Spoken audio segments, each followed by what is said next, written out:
Good evening, everyone out there. I know you've been waiting for my live, and at the same time, I know that you have a lot of questions to clarify. And unfortunately, I can't really answer everybody on the right time, and at the same time, yung time na talagang kailangan nyo. And I apologize for that. Just want to remind you na tao lang ako. I can't really entertain these thousands of messages from my Facebook, from my TikTok. So, I'm really sorry, but I'll try my best. Lalo na kapag ka super duper dami ng paperworks na ginagawa. I wanna do this to refresh myself at the same time to nakakawalang stress kasi when I wanted to answer people. So, anyway, I wanna answer some of this. Hello po, good afternoon. May I ask po yung address office nyo? Okay, my address, it is in my my website, www.canadianimmigrationspecialist.org. So, hello Ma'am Norlin. Pwede po bang magtanong kapag na-deny po ba ang tourist visa, hindi na, pwede pa rin po bang i-reapply agad? Isa po ang international student pero ang school ko walang PGWP. Then, ang visa ko last na nung May 23. Then, akala ko na-apply na yung LMI ko kasi yun po ang sabi ng agent namin. Then, na-sold ang restaurant po na work saan bigla pong sinabi ng agent na di pala nila na-process din yung bagong may-ari and is willing to ibigay po yung after ng 3 months. Worried po kasi ako ina-apply ang tourist visa a day before sa expiry ng visa ko. Pwede po bang bigyan nyo ako ng advice? Pwede po ba nyo akong matulungan? Thank you for your advice.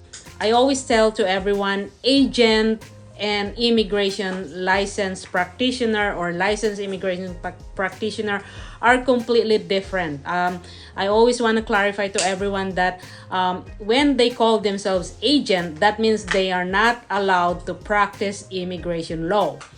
That's the reason mayroon pong licensed immigration consultant or immigration lawyer kasi kami lang po yung naatasan na mag-practice ng immigration law, not agent, not the agency, not the employees of the immigration law people.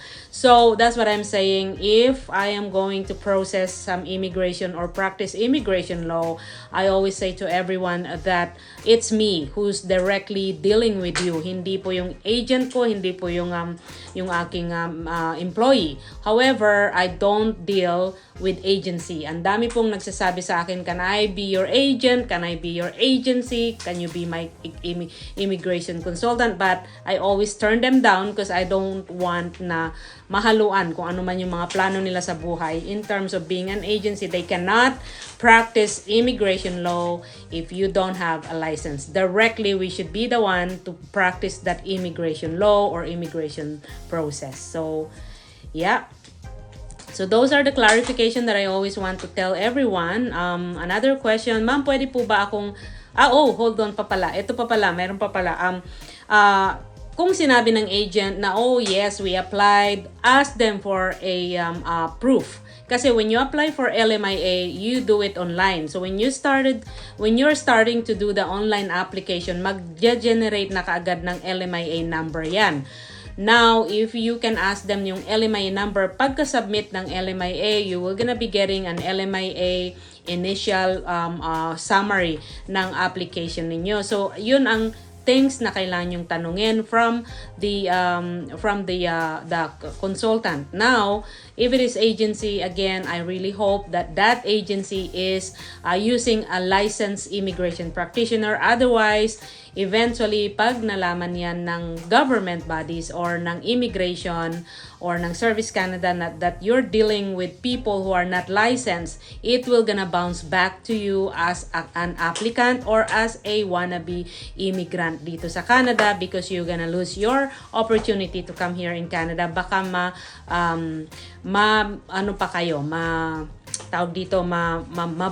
ng 5 years because of misrepresentation. However, I always say to everyone, yes, maybe you were able to get away from using an agency, but eventually because immigration are using the artificial intelligence right now, so they could detect kung sino man yung mga gumagamit ng agency and kung sino man yung nagsisinungaling sa application. Kasi for us, we are responsible of whatever we're doing right now. So, okay, so another question, ma'am, pwede po ba akong matulungan? Interested po akong mag-apply dyan sa Canada. I can only help people kapag mayroon na silang employer, they have their opportunity, or maybe they are qualified to apply here as an independent immigrant. Yes, I can definitely do that. But if you are coming here as a economic class category, you always have to employer. Parang ano yan, parang real estate. Location. So that also means if you're coming here as a economic class category, definitely you will need an employer to offer you a job para nang sa ganun you could be able to apply for work permit. Okay, another one. Hi, Ma'am Norlin from Philippines po. Bakag Villas, Pangasinan. Hi, MJ. I don't know what you need, but anyway, if you want to come here in Canada, I always say you need an employer, and as an immigration consultant, I don't provide employer po. I cannot do both of those. Di ko na kaya. That's why I'm turning down everything. Okay. Another question. Hihingi po sana ako ng advice. Okay? Mag-inquire lang po ano ang requirements sa pag-apply ng LMIA ng brother ko. PR na po siya. Dito may 2 kids lang po siya. Plan niya po kumuha ng nanny. Pwede po ba ako na maging nanny niya? Hindi po sana hingi po sana ako ng advice. Yes, for sure. He can actually hire you as a nanny. So in order for you to be hired as a nanny, ang brother mo kailangan niya mag-apply ng Labor Market Impact Assessment sa Service Canada. After applying LMIA, then you could be able to apply for work permit. Regardless, magkapatid man kayo, magkamag-anak, it doesn't matter. Wala po dun sa rule na yon. Ang dami-dami kasing mga myth na sinasabi na hindi pwedeng i-hire ang kamag-anak under the caregiver program or whatever kind of LMIA that you're trying to offer to this foreign worker. Wala po yun. I've experienced a lot of times, people come back to me, sabi daw ng lawyer, sabi daw ng immigration consultant, sabi daw ng agency, hindi daw ako papasa kasi kamag-anak ko yung hinahire ko. Hindi po totoo yun.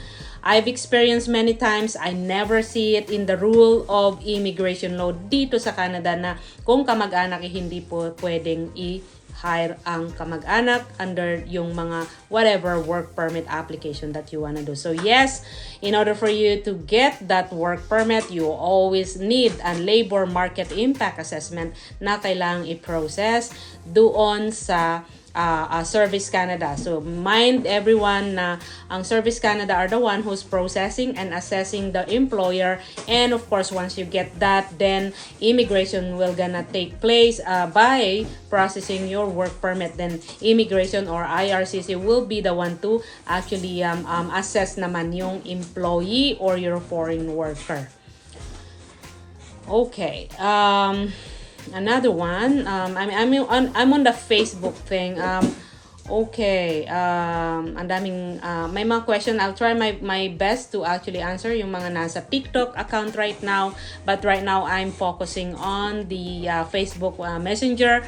I'll try my best to get into to answer them, but I don't think that I can answer everything. But whatever pops into my account, then to my Messenger, messaging center or instant messenger, I'll definitely answer. Hello po, ma'am.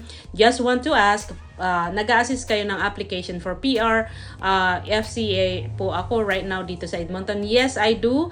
I'm a licensed immigration consultant, so whatever kind of immigration program, I do every single immigration program. Hello po ma'am, ask ko lang po sana yung sa bagong pathway ng caregiver. Okay, Vanice, yung bagong pathway ng caregiver, it is on my TikTok account, it's on my blog. Sinasabi doon na yung mga 4 requirements for you to be able to get into application. Of course, you need an employer, you need to get a high school diploma based in Canadian educational standard. Number 3, kailangan mo ng CLB 4, which is English exam na level 4. And of course, yung number 1 yung isa is may experience ka na caregiver. But again, I always say, my question na naman, what if I have a caregiver training? Yes, that's for sure good. What if I have a nursing background? That's for sure a good thing. At pogi points nyo sa inyo yun. So, those are good things. Again, I always say, walang kasiguraduhan ang immigration program coming to Canada, but there's no harm in trying. Hindi naman crime when you apply. The only problem is that it is difficult to actually navigate the immigration programs na kailangan mong pasukin because ang dami pong mga manluloko out there. So be careful when they call themselves agency. Make sure everyone to ask their license number.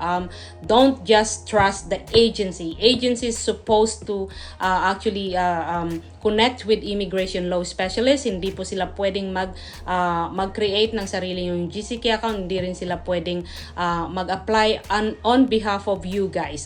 Kailangan may process po yan. When you hire an agency, dapat they are connected with immigration specialists or licensed people, licenses. Otherwise, you are bound to misrepresentation and you can be banned for 5 years. So be careful, everyone. When you say agency, again, I always say to everyone, agencies are not a license or licenses na to practice immigration law.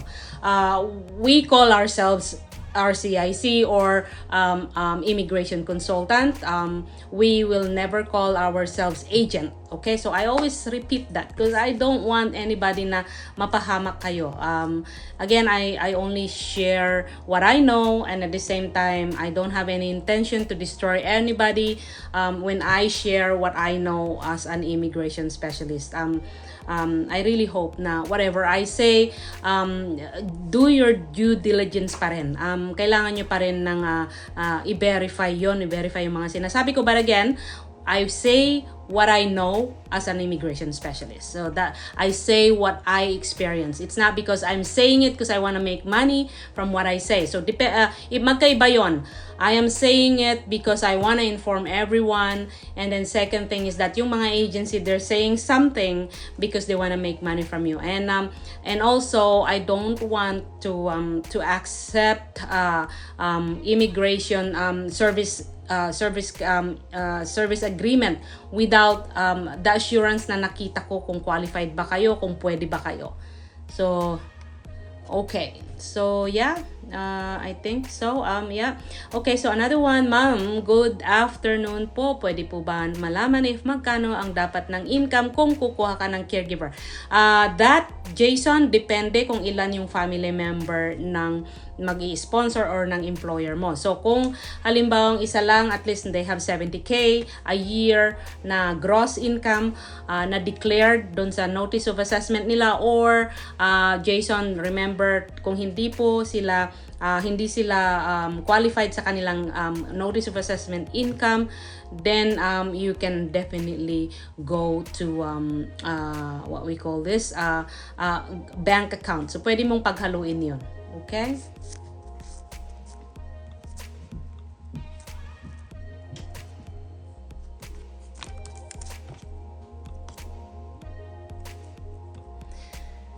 Okay, another question. Hi, ma'am. Good afternoon. How can I apply caregiver in Canada? You need a employer. Kailangan mo ng employer para nang sa ganun makakuha ka ng work permit. Okay. Oh, I have my cousin. She's trying to go and get a Ontario ID and she's having hard time. I heard na Pilipino daw yung nag-entertain sa kanila sa Service Canada and hindi binigyan ng Ontario ID kasi nga tourist sila. But that's not true. I've applied with many of my cousins. They got their Ontario ID and I don't know why they're not giving them. I heard na Pilipino daw yung ayaw magbigay sa kanila. So unfortunately, that happens in an office, in a government office. Pag nakita nilang Pilipino, I don't know why ganon. But I really hope na, when we are Filipino, wag naman tayong anong tawag doon? Yung tinatawag na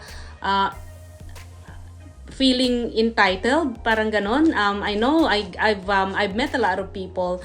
I've consulted with a lot of people, and then they ended up trying to inquire as an employer, feeling entitled sila. Nakakatuwa lang kasi nga that should not be. When we are Filipinos, we are established ourselves here in Canada, and maybe sabihin na nating mayaman sila, naging mayaman sila, whatever. But when you see a newcomer or when you see someone who's vulnerable, wag naman sanang ganun yung attitude. Wag naman sana yung super yabang na kayo, na hindi na kayo ma-rich. I know people like that, and that's why I hate seeing those things. That's why when I meet people, I don't want them to feel that way. I don't want them to let me feel entitled. Yung ma-feel nila na when they meet me, parang entitled sila and entitled ako. I don't want to do that. Why? So anyway, another one. Okay. Hello ma'am, my program po para sa caregiver. How? Please, Wilma, try to check my contents at saka blogs ko. Try to actually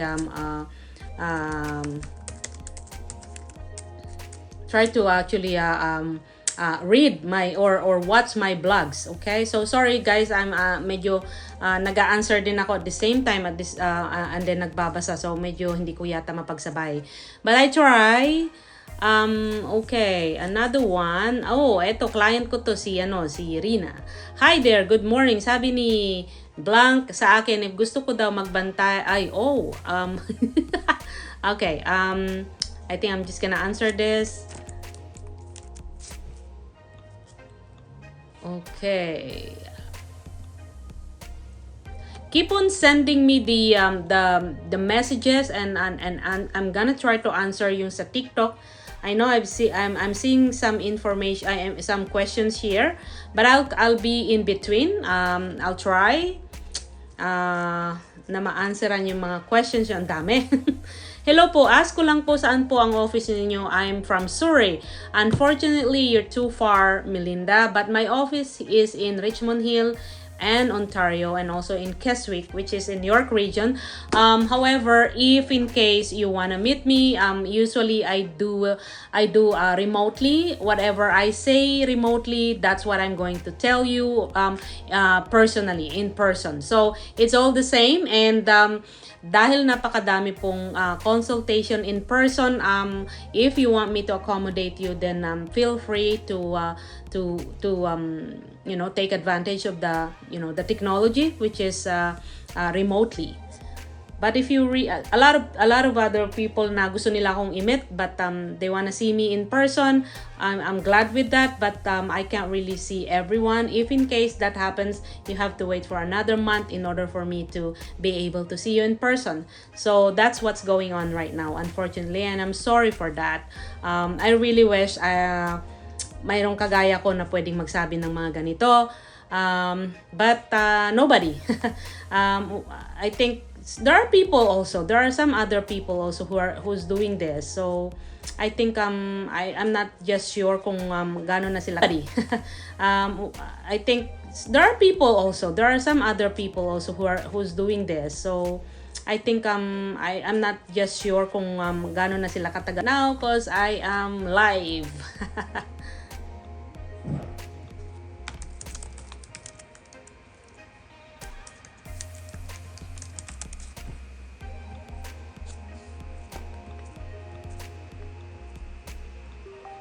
Nawala ako.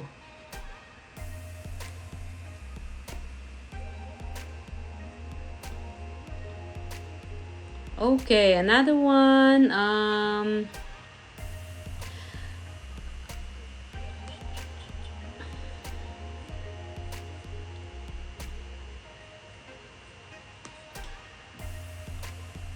Okay, hi ma'am. I recently passed the nursing board exam, May 2024. I have an experience as caregiver sa relative. How po? Again, you need an employer to sponsor you inside Canada. Always an employer.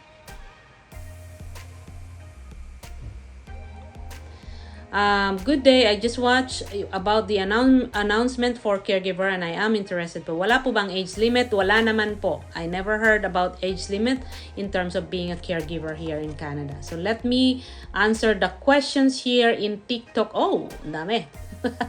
Okay. Hello po. Hi. Hello. How to find an LMIA? If you want an LMIA, you have to find an employer who can offer you that LMIA. You cannot create your own LMIA as a foreign national. So that's what's going on. Okay. Hello po, ask ko lang po ilang months po ang processing timeline ng direct hired. Direct hired or not, it's still gonna be a real employer, so that's a good thing. So usually LMIA will gonna be pag caregiver, let's say 2 to 3 months, pero pagka housekeeper maybe maaabutin na ngayon ng 6 months. Ang tagal. Lalo na kapag aywan ko kung bakit, but ayoko nang maniwala sa kanilang website. Honestly, right now, ESDC used to be so, like, on top of their schedule dun sa processing period. But what I notice right now, it is so difficult and it is a long process for LMIA in terms of housekeeper. However, sa caregiver, medyo mas mabilis-bilis, pero mas ano pa rin siya, mas matagal pa rin siya. So, whenever you want to get a work permit or you want to come here as a work permit holder, try to get an employer who can offer you an LMIA. Pag may consultant po, sure po ba na ma-approve? No. Hindi po. Wala pong kasiguraduhan in terms of any kind of process sa immigration, even sa LMIA. That the only way for us to do that is that we know what we're doing. We make sure na you're not going to be exposed or maybe walang mangbibiktima sa iyo in terms of manluloko or anything, but wala pong assurance sa lahat. Ngayon, if an agency, again, quote-unquote agency, if they say that sigurado ito, no such thing as kasiguraduhan sa any kind of immigration program. May asawa na siya or any kind of immigration process, or asawa mo or estudyante, anak mo, nanay mo, mayroon pa ring process. So there's no assurance. But of course, if kami na mga licenses ang gagawa ng case mo, of course we have to do the right things. We have to go through all of those immigration law na pinag-aralan namin and of course yung experience namin. So, okay. Will changes of PGWP apply to masters and PhD student? Right now, yung changes, PGWP, kasi ang PGWP, pagka masters ka at saka PhD, may open permit ka eh. So, I don't understand the question. I'm sorry, but yung changes po ng PGWP is, yes, applied siya sa masters and PhD student lang. Undergraduate, wala po. So, kung ano man yung in-announce dati, yun ang magiging applicable sa inyo. Okay. Yung new pilot po ba ng caregiver, yung job offer po, kailangan din ng LMA at the same time? I don't know yet. That's why I'm saying to everyone na right now, hindi...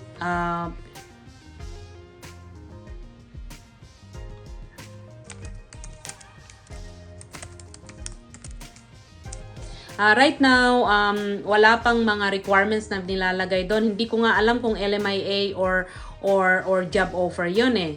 Yung ibibigay ng employers. But again, I'm waiting for their announcement kasi hindi pa naman open ito. In-announce lang. Mahilig lang silang mag-announce. But usually, it comes again next is kung ano yung rule.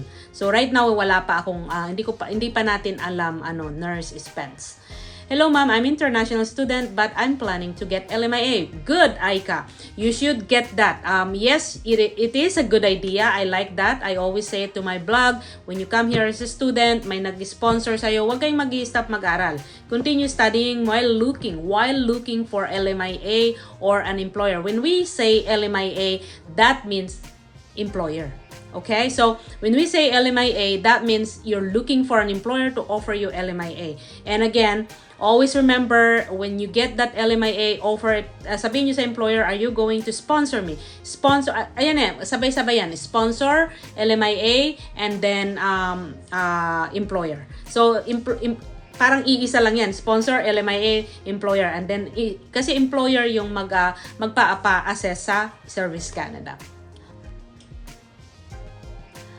Hi, nag-message po ako dito sa TikTok. Yung may diamond ring or something, yes, pasensya ka na kung nag-message sa TikTok and I cannot really answer you. Why not try to email me your message? Sabihin mo na follower kita sa TikTok, norelenoligocis@gmail.com. Again, my first name and my last name, and then CIS, Canadian Immigration Specialist, at gmail.com. So norelenoligocis@gmail.com. Please send me your questions and I will be happy to answer. I hope na makatulong ako. So another one, si Jonas. Ma'am, I'm already here in Canada and my category of work is Tier 4. May chance po bang makuha ang partner? Ang Tier 4 kasi right now hindi nakukuha yung partner. Before pandemic at saka during pandemic, yes, there was this special pilot or immigration pilot na pwede nyo kunin yung family nyo. But right now, it is closed pag hindi na kayo tier above than 4. So ngayon, depende kung pwede mong ipa-change yung tier mo from 4 to make it more higher. Matagal ba ang process ng may military background? Hi Arnold, yes, I have experiences na like that. Even my own brother, actually, just to give you a heads up, ano rin siya, police siya. So, ang daming mga hinihingi na mga requirements, medyo matagal-tagal, but you know what, try it. Who knows, medyo mas madali sa'yo, medyo mas hindi complicated yung sa'yo. So, I can guarantee you na maayos din yan. So, make sure na kung ano yung hiningi as a military, like, yes, usually ang hinihingi is yung service record ninyo, then provide it. And then wait for it. And then Arnold, always remember to follow it up kasi talagang matagal kapag nasa military kayo, but I don't know why, but what can we do? Hello po ma'am, my employer applied PR stream LMIA. What do I do next? Then you have to wait for your invitation for you to get that invitation to apply for PR. Okay,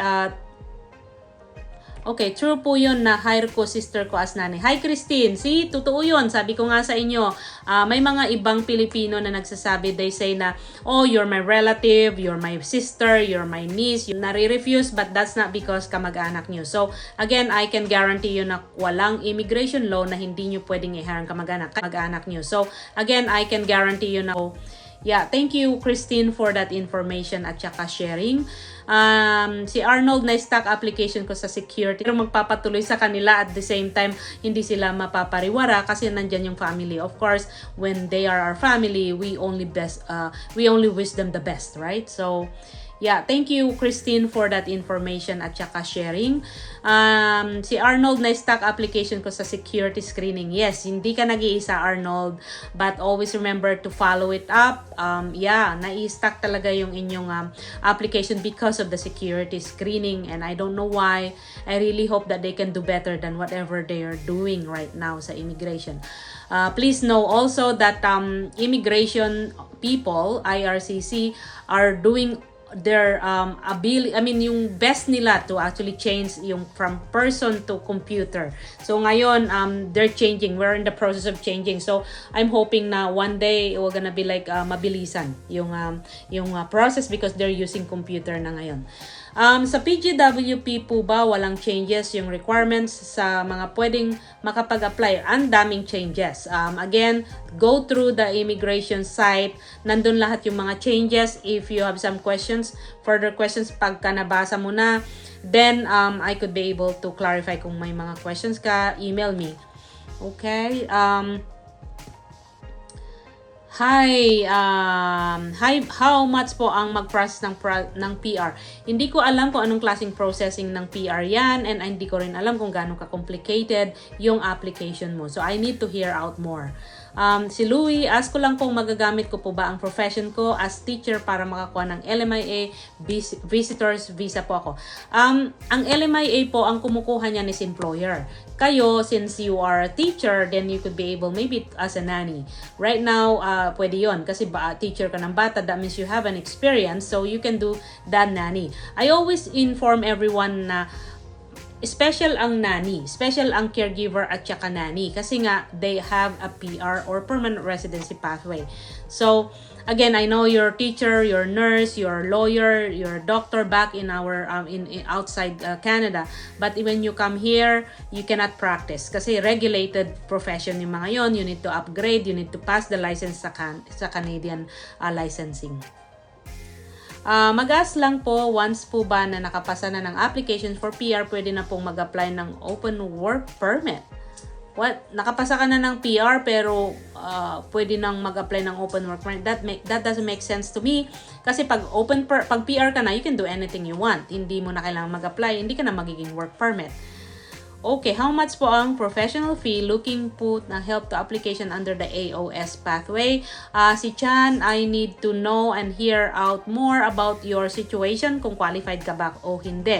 I can easily say yes, this is the amount of money that you need to pay, but that's not what I want. I want to hear out more further about your qualification, about the kung ano yung kakayanan ng qualification mo for you to be able to apply for AOS pathway.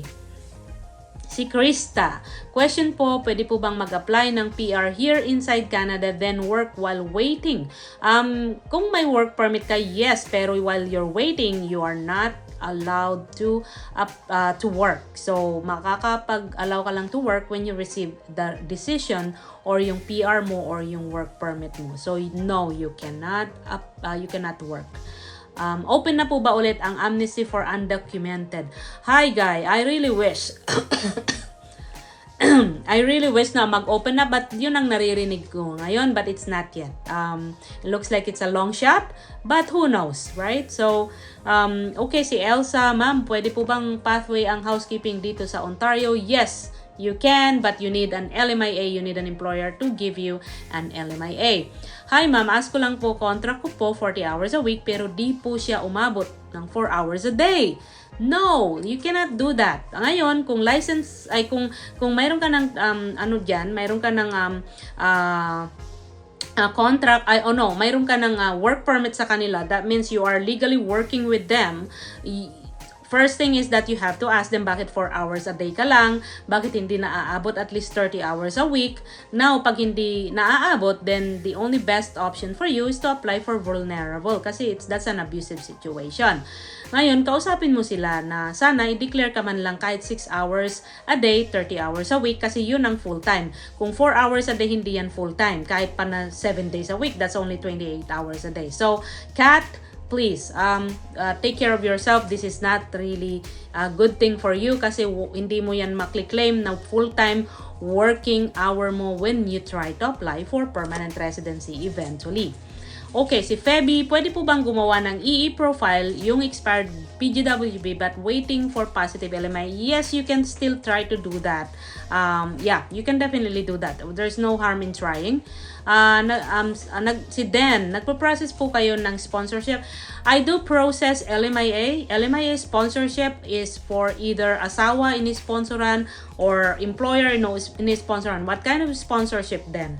And yes, every immigration program is that's what I've been doing. Whatever immigration program, I know what to do with those because I'm a licensed immigration consultant. So, si Dominic, pag PR po ba ako tapos umuwi ako, after 5 to 6 months ako bumalik, possible po bang makabalik ako? Of course, yes.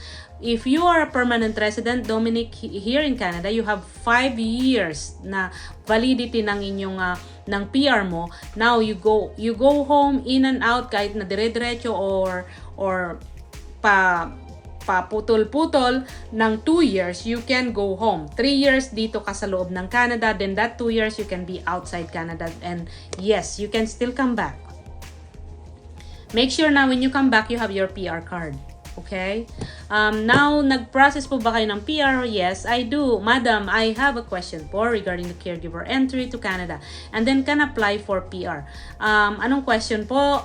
Di ko alam kung anong question, but yes, PR pathway na rin yung caregiver, but again, they did that already last 5 years ago. In-announce na PR pathway na yung mga darating. Believe me, 2 to 3 years ang process. And so that's why I'm not yet happy kung ano yung lalagay dyan, but let's see. Wala pang requirements right now. Applicable din po ba yung para sa mga andito na or yung mga papasok pa lang? Applicable dito. Kung tourist visa holder ka, you wanna resort to get that PR pathway, yes, you can. Kung estudyante ka, kung work permit holder ka, and you wanna go through with that, yes, you can. And of course, nandun pa rin yung LMIA if you wanted to make it more faster, hindi PR, but it's a work permit. So again, that's an option pa rin. Si Dominic, Ma'am Norlin, nag-process pa. Oh yeah, nagpo-process ako ng PR, okay. Thank you, Christy. My company, okay. What's that? Okay, my company. Si Super Nanny, ilang pay stub po bago ko ma-apply ang husband ko for open work permit? Tier 2 po ako and high wage stream. Pay stub, maybe try to get a three recent pay stub, Super Nanay. Pwede yan. So kung nasa tier 2 ka, so yes, pwede mong i-apply yung husband mo or kung may anak ka. Take advantage of that. They may gonna change. So be careful. They always change. Once you find an immigration law na pinalabas ng IRCC, take advantage of it right away kasi they can change. Their mind is like very changeable. So, and also to those people who are permanent resident here in Canada already, please apply for citizenship kasi you don't know, they might gonna remove. Okay, si Jet, ma'am, nakakapanood ko lang po ang live mo. Nag-flag pulling po ba kayo ng pamangkin mo or online? Okay, that's a good question, Jet. What I did, I went for flag pulling, but I also applied for online. Same documents that I've used in flag pulling at saka online. What I did, I applied for online first and then printed out all those applications and then applied sa flag pulling. I went for the flag pulling. Fortunately, binalik lang yung application. So what happened, yung flag pulling, what we did was we furnished all those documents, the requirements and everything. Actually, kulang-kulang nga yun eh. But I wanted to experience that, to be honest. Then when we were there, sabi ng CBSA officer, they returned the application, the documents that we have, and sabi nila, we don't process caregiver program dito sa loob ng Canada kasi permanent residency ito, then you should be outside Canada. So yun yung word. I did not argue anymore because yun naman yung immigration law. But may mga nangyayari po noon yun, like few months ago na nakakapasa through flag pulling. But right now, presently, I'm talking June 10 na ba ngayon? June 11, 2024, medyo naghigpit sila kasi I heard nagrereklamo daw kasi yung yung sa US border na napapa-line up na. Okay, how about tourists wanting to get LMIA? Yes, Omnom.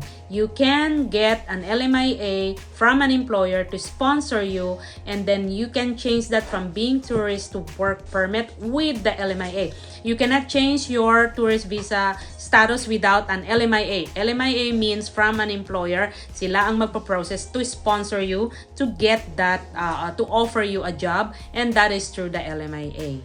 So, yeah. Okay.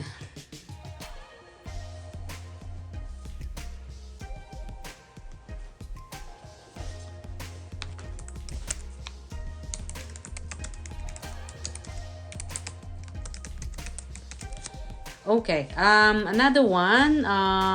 Hello po ma'am, posible po bang maging employer ko ang pinsan ko? Gusto ko kasing kunin as a nanny. Yes, you can. Michelle, you can ask your pinsan na pwede kanyang i-hire as our employer. Your pinsan will need to apply sa Service Canada for an LMIA. Okay? Take advantage of that, guys, kasi right now we can process LMIA until 2025 daw ang sabi. So again, it changes. Ang importante, nandito na kayo sa loob ng Canada. That's what matters. Canada allowed you to come inside Canada. Canada allowed you to come inside Canada, and I'm happy for that. Okay. How to apply for BC PNP? Try to get into the BC website and check there. Follow kung ano yung questions nila doon and madali lang namang mag-apply doon. But again, it is not as easy as like, yes, you apply for BC-PNP or any kind of PNP. Make sure na qualified kayo. Kasi there's no sense to apply if you know that you're not qualified, di ba? Okay, so I think I've answered all the question. Okay, si Cardong Songkit, maraming mga scammer sa Canada, mag-ingat. I agree with you, Cardong Songkit. Ang dami. They call themselves agency. So be careful about those things. Hello po, my employer applied PR out. Sagot ko na yan.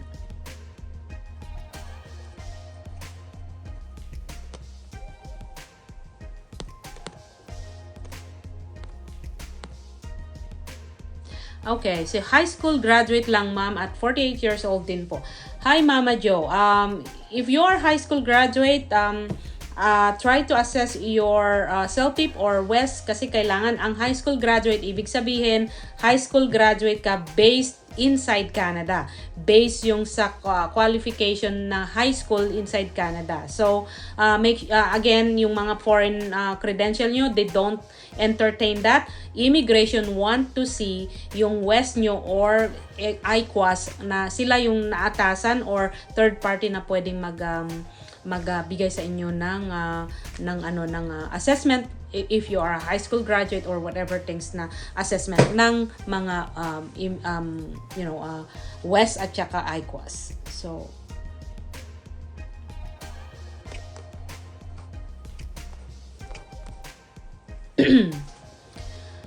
okay, so let me go back to Facebook. Yung mga questions nila doon.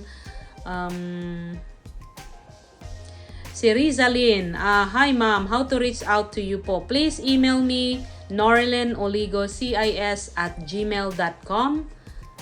Let me just type, kawawa naman. Okay.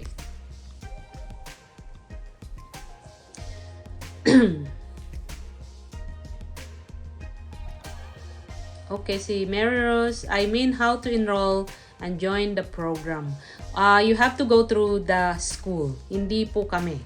It is the school that you have to go through. Kasi ako, I don't want to hold or handle any kind of tuition fee ng aking mga clients. Kasi it's a very big responsibility.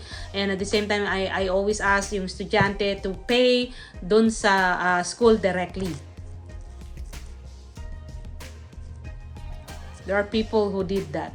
Honestly. So, then after that, tinakbo na lang yung tuition fee nila. So, be careful everyone. Another one, okay, nagpo-process po ba kayo ng PR application? Yes, we do.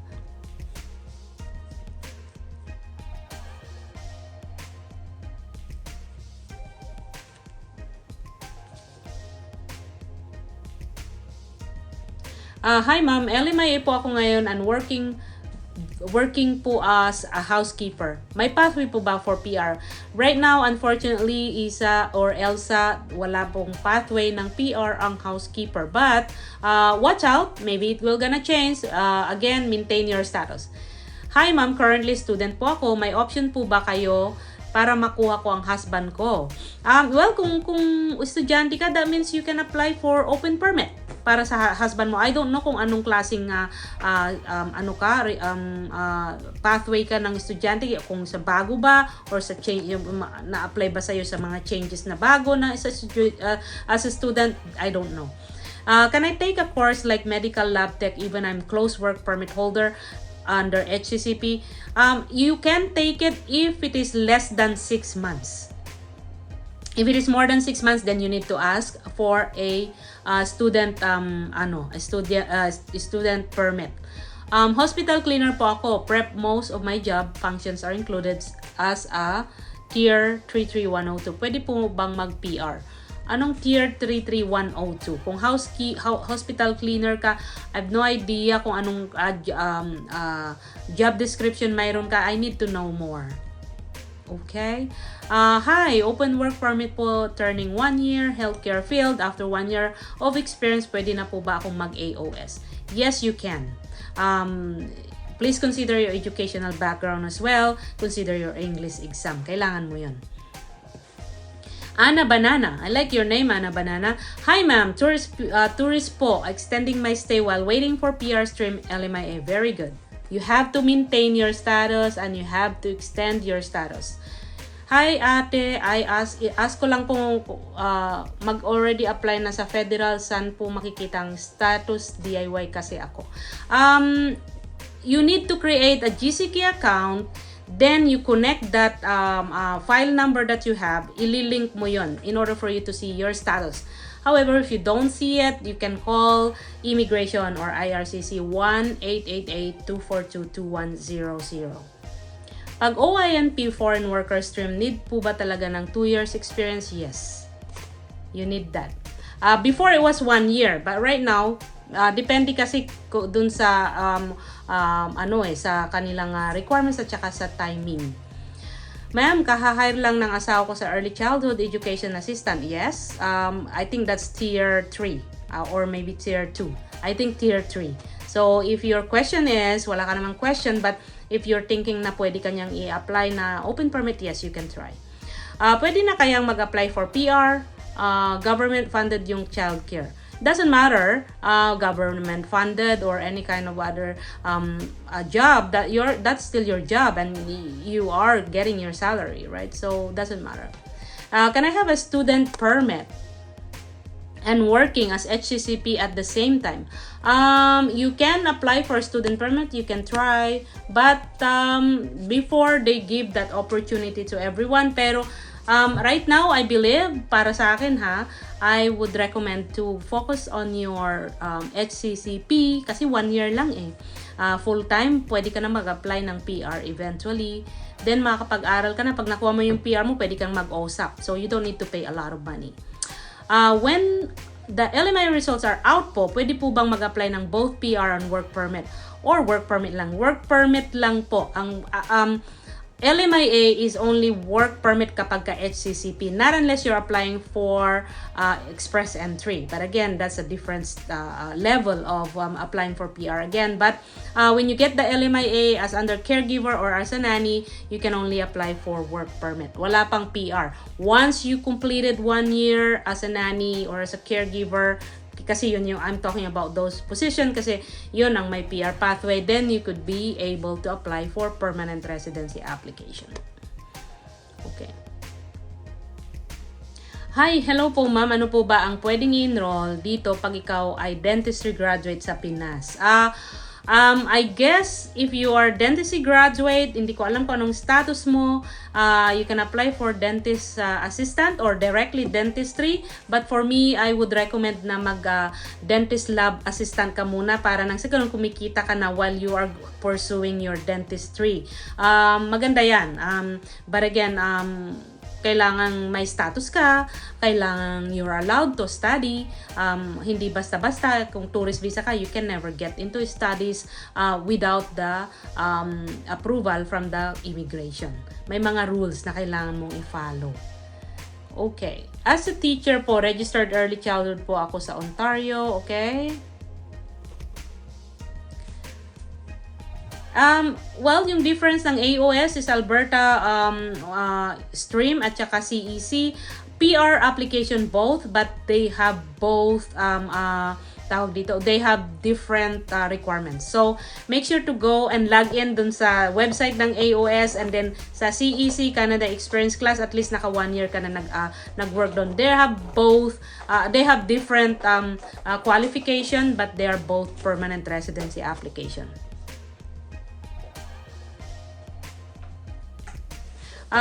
Okay, if anybody wants to ask for a email, email ko is norlenoligocis@gmail.com. I just want to remind everyone that I cannot read thousands of messages po dito sa TikTok and also sa aking Facebook. I'm only one person na pwede. Kasi, just to let you know po, I have staff, I have my back office. The problem is that right now, kailangan immigration consultant mismo ang magpo-process ng papers. Immigration consultant mismo yung mag-a-assess doon sa inyong application. Hindi po yung aking mga staff. Ngayon, I don't wanna fool people and I don't want anybody to actually make a mistake, and kasi alam ko na each and every one of you, this is your future. Ayoko namang sirain yung inyong future. Andun yon. Yung aking website, nandun dun yon. So, Norilyn Oligo, CIS@gmail. Norilyn Oligo, CIS@gmail.com.